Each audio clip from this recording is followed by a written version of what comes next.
আজি ইয়াত উপস্থিত আছোঁ আমি যোৰহাটৰ মানুহৰ বিভিন্ন অঞ্চলৰ মানুহৰ যিটো ভইচ আৰু বিভিন্ন অঞ্চলৰ মানুহে শেহতীয়াভাৱে কৃত্ৰিম বানপানীত যেনেধৰণে তেওঁলোকৰ জীৱন আৰু সম্পত্তিৰ প্ৰতি ভাবুকি আহিছে সেই কথাটোক লৈ পেলাই আমি খুব উদ্বিগ্ন আৰু বিগত সময়ছোৱাত যোৰহাট পৌৰসভা অসম চৰকাৰ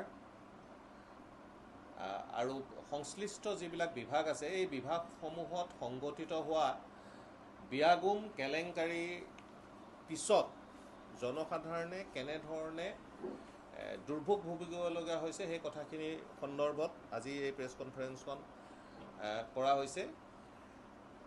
আমি আহ্বান জনাইছোঁ যে যোৰহাটৰ যিসকল নতুনকৈ নাগৰিক হৈছে এজন ব্যক্তি পবিত্ৰ মাৰ্ঘেৰিটা 15 নম্বৰ ৱাৰ্ডত তেখেতে মাটি কিনি পেলাই যোৰহাটৰ নাগৰিক হৈছে আৰু 15 নম্বৰ ৱাৰ্ডত তেওঁ ইতিমধ্যেই বাসিন্দা হৈছে আৰু ভোটাৰো হৈছে।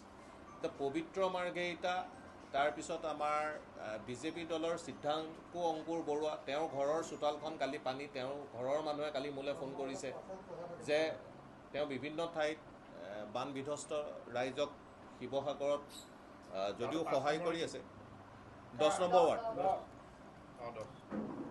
প্ৰয়াত মুখ্যমন্ত্ৰী তৰুণ গগৈ ঘৰৰ চোতালখনৰ ভিতৰত পানী তেওঁৰ যিটো পুৰণা ঘৰ সেই ঘৰটোত পানী সোমাইছে।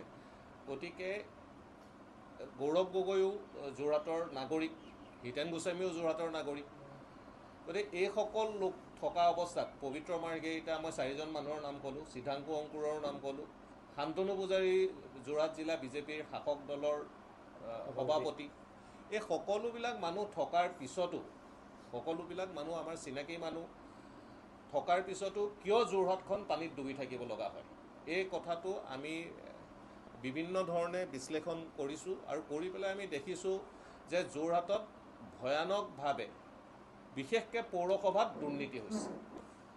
বিগত সময়ছোৱাত যোৰহাট পৌৰসভাত ড্ৰেইন বনোৱাৰ নামত আপোনাৰ 22 কোটিতকৈও বেছি পইচা খৰচ কৰা হৈছে যোৰহাটৰ 19টা ৱাৰ্ডত যোৱা 5টা বছৰত আৰু এইটো মই নথিগতভাৱে আপোনালোকক কৈছোঁ 22 কোটিৰ ওপৰত বিভিন্ন ৱাৰ্ডত ড্ৰেইন বনোৱাৰ নামত খৰচ হৈছে। যদি ড্ৰেইন বনোৱাৰ নামত 22 কোটি টকা খৰচ হৈছে তেনেহ'লে যোৰহাটখনটো পানীৰ তলত থাকিব নালাগিছিল। শেহতীয়াভাৱে আৰু এটা দুৰ্নীতি যোৰহাটত সংঘটিত হৈছে এইটো সংবাদ মাধ্যমত বিভিন্ন সময়ত ওলায়ো আছে যে টুকুলাই খনন আৰু পৰিষ্কাৰৰ যিটো কথা সেই কথাটো মই প্ৰথমেই ক'ব বিচাৰিছোঁ। প্ৰথম কথা হ'ল টুকুলাইখন আজিৰ তাৰিখত আপোনালোকে সকলোৱে জানে এটা ডেড চেনেল এখন মৃত নদী টুকুলাইখন আজিৰ তাৰিখত বোৱতী নদী নহয় এখন মৃত নদীক যোৰহাট পৌৰসভাই কি কাৰণত খনন আৰু পৰিষ্কৰণৰ কামটো হাতত ল'ব লগা হ'ল এই সম্পৰ্কত দেখা গ'ল যে 15/11/2025 তাৰিখে ডি কুমাৰ এণ্ড কোম্পানী নামৰ গুৱাহাটীৰ এটা পাৰ্টিক ডি কুমাৰ কোন কিন্তু কোনেও নাজানে পৌৰসভাত যদি আপুনি এজন ৱাৰ্ড সদস্যক সোধক যে হু ইজ ডি কুমাৰ এই কথাটো কিন্তু পৌৰসভাৰ কোনো সদস্যই ক'ব নোৱাৰে। ডি কুমাৰ এণ্ড কোম্পানী গুৱাহাটীৰ 15/11/2025 তাৰিখে তেওঁলোকক টুকুলাই খনন আৰু পৰিষ্কৰণৰ কাৰণে 5,25,57,920 টকা 5,25,57,920 টকাৰ এটা ৱৰ্ক অৰ্ডাৰ দিলে। ডি কুমাৰ বোলা মানুহজন কিন্তু যোৰহাটলৈ কেতিয়াও অহা নাই। তেওঁ যোৰহাটৰ দুজন ব্যৱসায়ী আগৰৱালা উপধাৰ্য হেৰি তেওঁলোকে আগতে চাউল চুৰ কৰি তেওঁ কৰা সম্পৰ্কত তেওঁলোকৰ বিৰুদ্ধে গোচৰো হৈছিল ট্ৰাক ষ্টেণ্ডৰ ওচৰৰ তেওঁলোকক এই কামটো দি দিলে। সেই মানুহকেইজনে যোৰহাটত টুকুলাই খনন আৰু পৰিষ্কৰণৰ কামটো ল'লে। এতিয়া খনন আৰু পৰিষ্কৰণত কি আছে যিটো আমি এষ্টিমেট চালোঁ এষ্টিমেটটো চাই পেলাই দেখা গ'ল যে তাত 6 ফুট দীঘল তললৈ খান্দিব লাগিব 6 ফুট বহলকৈ খান্দিব লাগিব আৰু 6 ফুট তললৈ খান্দিব লাগিব মানে 6 ডায়ামিটাৰত কামটো হ'ব লাগিব 6 ফুট দ হ'ব লাগিব 6 ফুট দীঘল হ'ব লাগিব 6 ফুট বহল হ'ব লাগিব এইটোৱে এষ্টিমেটটোত আছে। ক'ৰবাত 7 কিলোমিটাৰ দীঘল টোটেল যিটো ক'ৰবাত 6 ফুটটো 5.5 ফুটো হৈছে, ক'ৰবাত 3.5 ফুটো হৈছে আৰু ক'ৰবাত 4 ফুটো হৈছে। আটাইতকৈ ইণ্টাৰেষ্টিং কথা, মাৰোৱাৰীপট্টিৰ ওচৰত যিখন টোকলাই আছে সেই টোকলাইখনৰ তলত পকাৰ ৱাল আছে বুলি সেইখিনিত খনাটো বন্ধ কৰি থৈছে। মাৰোৱাৰীপট্টিৰ ওচৰত যিখন মানে আছে দলংখনৰ দাঁতিত, সেই দলংখন সম্পূৰ্ণ অবৈধ আৰু তাত তেওঁলোকৰ যিটো হেৰি এই সম্পৰ্কত মানে ড্ৰয়িংটো এইটো দলং আছে পাৰ হ'বৰ কাৰণে। এতিয়া যিটো এষ্টিমেট কৰা হ'ল, এই এষ্টিমেটটো কৰাৰ সময়ত অসম চৰকাৰৰ পৰা এটা স্পষ্ট নিৰ্দেশনা আছিলে যে এষ্টিমেট কৰা আৰু মনিটৰ কৰা সম্পৰ্কত PWD, water resource, SDC, civil মানে আমাৰ চাৰ্কল অফিচ সকলোকে লৈ পেলাই মনিটৰিং আৰু এক্সিকিউশ্যনটো হ'ব লাগে। কামৰ তদাৰকেই নহয়, কামটো কৰাৰ সম্পৰ্কত জলসম্পদ ৰাজহ ডেপুটি কমিশ্যনাৰে যাক এপইণ্ট কৰে প্লাছ ৰাজহ জলসম্পদ PWD এই গোটেইখিনিক লৈ পেলাই আৰু তাৰ কাৰণে যদি কিবা এক্সপাৰ্ট অপিনিয়নো ল'ব লাগে সেই এক্সপাৰ্ট অপিনিয়নো তেওঁলোকে ল'ব লাগিব। এইটো 14 ফাইনেন্সৰ যিটো গাইডলাইন সেই গাইডলাইনটোত ক্লিয়াৰলি আছে। কিন্তু ইণ্টাৰেষ্টিং কথা, এই মানুহবিলাকক যেতিয়া তেওঁলোকে লোৱাৰ কথাটো আহিলে ৱৰ্ক অৰ্ডাৰ দিয়াৰ সময়ত আমাৰ লখিমী খাৰঘৰীয়া চেয়াৰপাৰ্চন আৰু পি নাথ নে কি আছিলে তেখেত এক্সিকিউটিভ অফিচাৰ আছিলে সেই সময়ত, ইয়াৰ আগৰজন পৰমানন্দ দাস, তেওঁলোকে এই মানুহবিলাকৰ কিন্তু কোনো অপিনিয়ন নলয় পেলাই টেণ্ডাৰখন খোলাৰ সময়ত খালি তেওঁলোকক এটা খবৰ দিলে আৰু চিঠিখনত তেওঁলোকে ইনফৰ্ম কৰিলে director municipal administration, vice chairman Jorhat পৌৰসভা, head assistant urban technical officer and executive engineer Jorhat municipality board and ward commissioner of municipality board. ইয়াত বাহিৰা মানুহ কাকো নক'লে। তাৰমানে আজি ৱাটাৰ ৰিচোৰ্চ বা PWD এই কথাটো তেওঁলোকে নজনালে যে এই কামটো হ'ব লাগিছিলে, এইটো ৱৰ্ক অৰ্ডাৰ তেওঁলোকে নজনালে আৰু যিটো এক্সিকিউশ্যন হ'ল সেই এক্সিকিউশ্যনতো নকৰিলে। এতিয়া টোকলাইখন বোৱতী নৈ হিচাপে বোৱাই দিবলৈ এই এষ্টিমেটটোত কোনো ধৰণৰ বিধান নাই, তাৰমানে এষ্টিমেটটোতেই নাই। তাৰমানে টোকলাইখন যদি আপোনাৰ পূজাডুবিৰ ওচৰৰ পৰা আহি আমাৰ মালোৱালিত মালোৱালি নহয়, আমাৰ ৰজা মৈদাম ৰোড, JB ৰোডৰ একেবাৰে শেষৰ পইণ্টলৈ যোৱা যায়, তাৰ পৰা টোকলাইখন ক'ত গৈছে বিচাৰি নাপায় আপোনালোকে। তাৰ পৰা টোকলাইখন ক'ত গ'ল কোনেও বিচাৰি নাপায়। যদি বিচাৰি পোৱা নাযায় তেনেহ'লে এইটো এটা চূড়ান্ত অপচয় হৈছে, চূড়ান্ত অপচয় অফ পাব্লিক মানি। ইয়াত ৰাজহুৱা ধনৰ শৰাধ হৈছে। এই কথাটো আমাৰ প্ৰশ্নটো স্পষ্ট, এই কথাটো হিতেন গোস্বামীয়ে নাজানে নেকি? এই কথাটো বিধায়কগৰাকীয়ে গম নাপায় নেকি? এই কথাটো যোৰহাটৰ DCয়ে গম নাপায় নেকি? এই কথাটো অসমৰ চিফ মিনিষ্টাৰে গম নাপায় নেকি? সকলোৱে গম পায়। কিন্তু ঘটনাটো হৈছে এই কথাটো সম্পৰ্কত এই টোকোলাই পৰিষ্কৰণৰ পিছত তেওঁলোকে এই কামটো চোৱা চিতা কৰিবৰ বাবে তেওঁলোকে দুজন মানুহক দায়িত্ব দিলে। ৰাজেশ কুমাৰ বৰা কাৰ্যবাহী অভিযন্তা আৰু দ্বিতীয়জন হ'ল সহকাৰী কাৰ্যবাহী অভিযন্তা ৰূপম লাহন আৰু ৰাজেশ বৰাক দায়িত্ব দিলে আৰু দায়িত্ব দিয়াৰ পিছত ক'লে যে ইয়াৰ লগতে প্ৰতি 500 মিটাৰৰ ব্যৱধানত তেখেতসকলে কৰা কামৰ প্ৰতিবেদন নিম্ন স্বাক্ষৰকাৰীৰ হাতত দাখিল কৰিব লাগিব। প্ৰতি 500 মিটাৰ, তাৰমানে এভৰি 500 মিটাৰ্ছত কিমান কাম হৈছে তাৰ প্ৰতিবেদনটো লাগিব। এই প্ৰতিবেদনটো ৰাজহুৱা কৰিব লাগে। ৰাজেশ বৰা আৰু ৰূপম লাহনে দায়িত্ব দিছে পৌৰসভাই। এইটো 20/11/2025 অৰ্ডাৰ মতে তেওঁলোকে তাৰ পৰা কিমান মাটি উঠালে।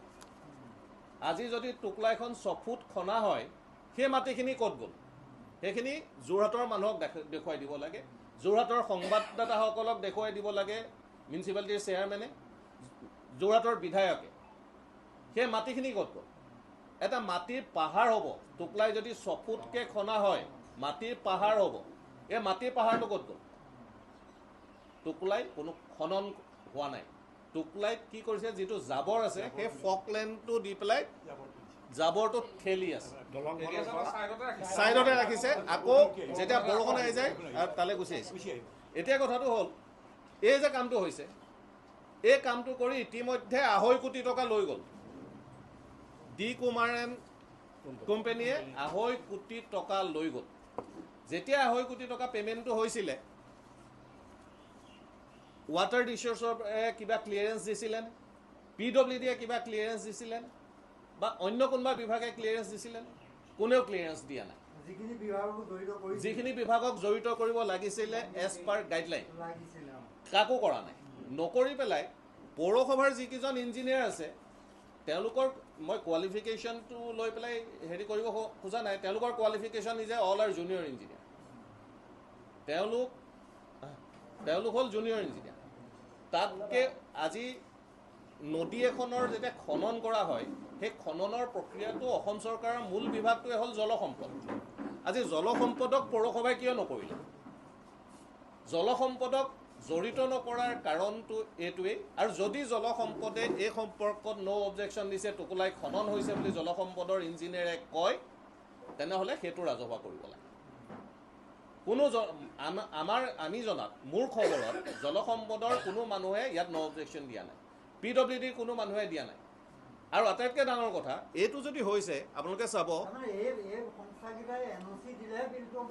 নিয়ম মতে গাইডলাইন মতে যিটো 15 ফাইনেন্সৰ গাইডলাইন তাত স্পষ্টভাৱে এই কথাটো কৈছে 14 ফাইনেন্স এই গাইডলাইনটো স্পষ্টভাৱে কৈছে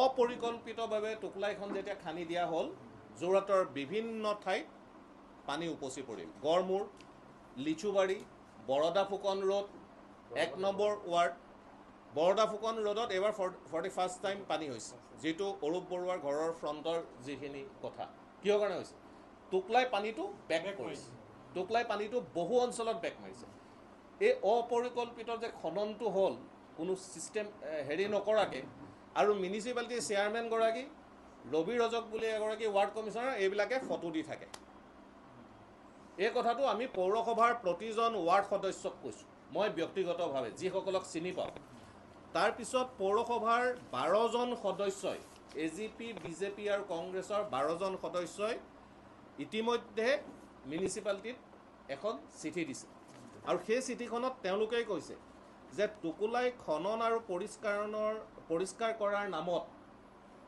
বৰ্তমানলৈকে কামৰ বিনিময়ত পৌৰসভাৰ পুঁজিৰ পৰা কিমান টকা ঠিকাদাৰক পৰিশোধ কৰিলে সেই কথা পৌৰ সদস্যসকলক জনাব লাগে অজ্ঞাত টুকুলাই খনন কাৰ্যত প্ৰাক্কলন মতে জলপৃষ্ঠৰ ভূমিৰ পৰা 6 ফুট খনন কৰিব লাগে এইটো মই কোৱা নাই এইটো পৌৰসভাৰ সদস্যই কৈ আছে উক্ত কাৰ্য প্ৰাক্কলন মতে কৰিছেনে যদি কৰিছে টুকুলাই জানৰ পৰা উলিওৱা বোকা মাটি ক'ত পেলোৱা হৈছে জনাব লাগে এইটো পৌৰসভাৰ সদস্যই কৈ আছে আৰু এইটো নহয় যে কংগ্ৰেছৰ সদস্যই কৈছে বিজেপিৰ সদস্যই কোৱা নাই ইয়াত চহী কৰিছে দেৱজ্যোতি শ্ৰুতিগড় তাৰপিছত আমাৰ প্ৰফুল্ল বৰা ৰঞ্জিত শইকীয়া কল্পনা কলিতা বৰা তনুশ্ৰী দত্ত নিশা আগৰৱালা প্ৰশান্ত বৰা কাবেৰী দত্ত নাৰায়ণ চন্দ্ৰ দাস চিমি শৰ্মা বৰুৱা ইলোৰা বৰদলৈ আৰু মিহিৰ চাহা ইয়াত সকলো দলৰ মানুহ আছে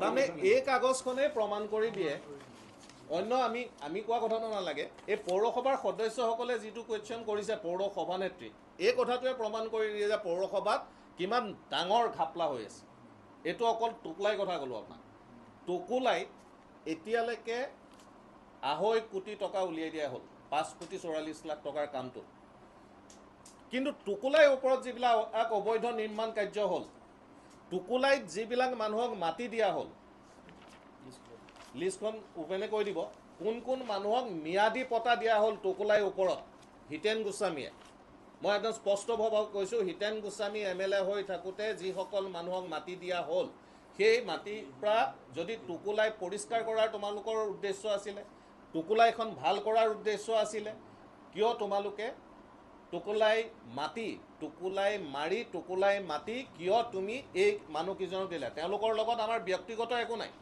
মানুহকেইজনৰ নামকেইটা ওপেনে কৈ দিব কোৱা।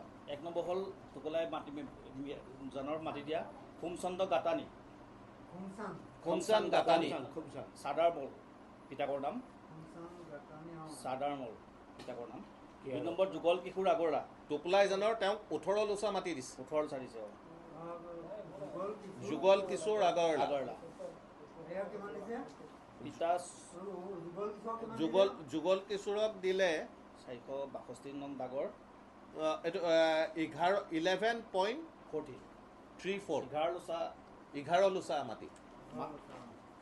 তাৰপিছত মালচান গাতানীক দিলে, যুগল কিশোৰ আগৰৱালাক দিলে 11.34, মালচান গাতানীক দিলে গংগা কিশোৰ গাতানী অলমষ্ট একঠা মাটি দিছে। তাৰপৰা দিছে গণেশ মালপানী, পিতাকৰ নাম শ্ৰী মুৰুলী মালপানী, তেখেতক দিছে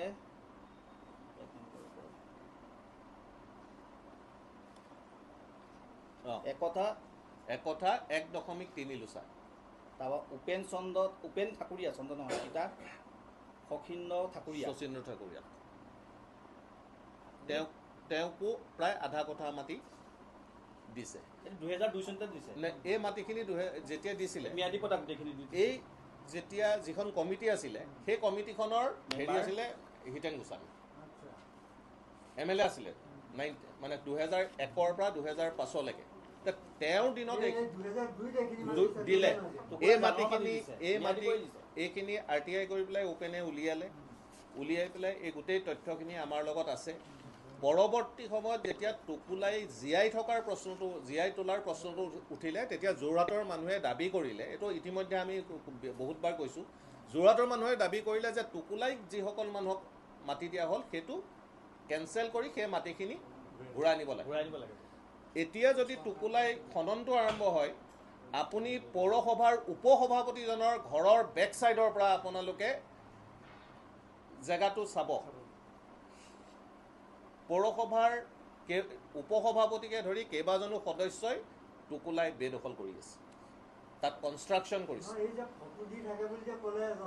ৰবি ৰজক তেওঁলোক দুজনে এই কাগজখনত চহী কৰা নাই, বাকী 12জনে কৰিছে। আমি সেইকাৰণে কৈছোঁ আছেনে নাই এই কথাটো জৰীপটো কৰিব লাগিছিলে। আজি জৰীপটো কিয় নকৰিলে? আজি চাৰ্কল অফিচাৰক লৈ জৰীপ কৰাৰ কথা কৈছে 15 ফাইনেন্সৰ গাইডলাইনত। চাৰ্কল অফিচাৰক এই কামটোত কিয় ইনভলভ কৰা নহ'ল?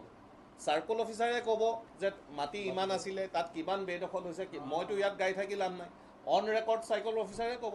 আজি চাৰ্কল অফিচাৰক কিয় এই কামটোত জড়িত কৰা নহ'ল? এইকাৰণে জড়িত কৰা নহ'ল যে এই যে ঘাপলাটো কৰিব পাৰি। আজি D Kumar and company and যোৰহাটৰ 2জন আগৰৱালা উপাধিৰ যোৰহাটৰ মানুহে নজনাকে পৌৰসভাৰ সদস্যই কৈছে আমি একো নাজানো, আমাক জনাব লাগে। ইয়াতকৈ দুখৰ কথা আছে নেকি? পৌৰসভাৰ সদস্যক ৰাখি পেলাই। আৰু এই কথাটো হিতেন গোস্বামীয়ে নাজানে নেকি? হিতেন গোস্বামীয়ে চব জানে, সুধিলে তেওঁ নজনাৰ ভাৰ কৰে। আৰু তেওঁ যেতিয়া মিউনিচিপালিটিলৈ আহে তেতিয়াই আহি পেলাই এই ধৰণৰ কামবিলাক মিউনিচিপালিটিৰ মিটিঙত তেওঁ থকা মিটিংকেইখনত পাছ হৈ যায়। পৌৰসভাৰ সদস্যই কোৱা কথা এইখিনি। এই কথাবিলাক মানুহে চিন্তা কৰিব হ'ল। আজি যোৰহাটত পানী হৈছে এটা অন্যতম কাৰণ হ'ল টোকোলাই। আজি গড়মূৰত যে পানী হৈছে, গৈ পেলাই তেওঁ মিডিয়াৰ আগত কৈছে মই ইয়াত ড্ৰেইনটো বনাব খুজিছিলোঁ, মানুহে মোক ড্ৰেইনটো বনাব নিদিলে, ৰাস্তাটো লাগে বুলি ক'লে কৈছে। কিন্তু টোকোলাইখন বেক মৰাৰ কাৰণে যে পানী হৈছে, টোকোলাই বেদখলৰ কাৰণে পানী হৈছে, টোকোলাইক যে বোৱতী নৈ তোমালোকে কৰি দিব নোৱাৰিলা সেইটো কাৰণে পানী হৈছে, সেই কথাটো তেওঁ নকয়। আৰু তেওঁ কোনো পাব্লিকৰ লগত বহাৰ ইচ্ছা প্ৰকাশ নকৰে। তেওঁৰ আজিকালি এটা টীম আছে, তোষামোদকাৰী এটা তেওঁৰ টীম আছে, ষ্টাফক আছে, সেই মানুহকেইজনে তেওঁক আজিৰ তাৰিখত নিয়ন্ত্ৰণ কৰে।